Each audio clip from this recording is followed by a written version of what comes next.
काँग्रेसचे माजी आमदार मधुकर ठाकूर यांचे ज्येष्ठ सुपुत्र प्रवीण ठाकूर राष्ट्रवादीमध्ये जाण्याचा निर्णय घेतला आहे।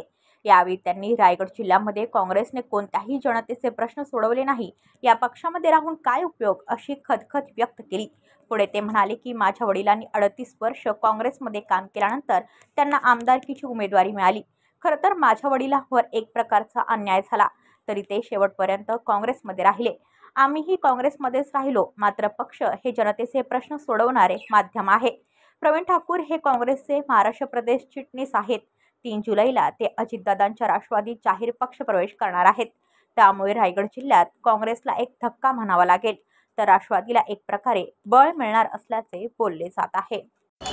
माझे वडील 38 वर्षानंतर काँग्रेसचे आमदार झाले। आपण जर पाहिलं तर तसं माझ्या वडिलांवरती अन्याय झाला, परंतु शेवटच्या क्षणापर्यंत काँग्रेसवाले राहिले। आम्हीही आज सगळ्यात काँग्रेसवालेच होतो, परंतु प्रश्न असा झालाय, पक्ष हे जनतेचं काम करण्याचं माध्यम आहे। जर कधी जनतेची कामच होत नसतील, प्रश्न सोडत नसतील, तर काय उपयोग आहे। प्रामुख्याने जर बोलायचं झालं तर काँग्रेसवाल्या मंडळींचं कोकणाकडे दुर्लक्ष आहे।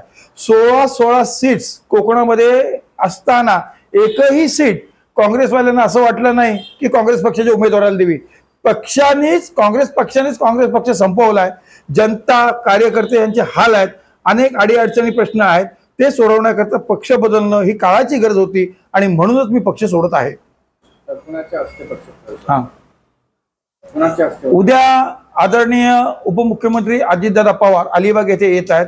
4:30 वाजता हॉरिझॉन हॉल येथे अजितदादा पवार हे स्वतः आहेत, अध्यक्ष श्री सुनील तटकरे खासदार रत्नागिरी रायगड ते आहेत, आदित्यही तटकरे आहेत आणि अनेक जण आहेत की ज्यांच्यासोबत मी हा पक्ष प्रवेश करणार आहे।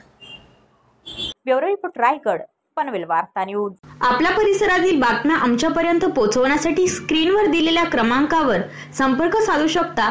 दूरध्वनी क्रमांक 8652414343।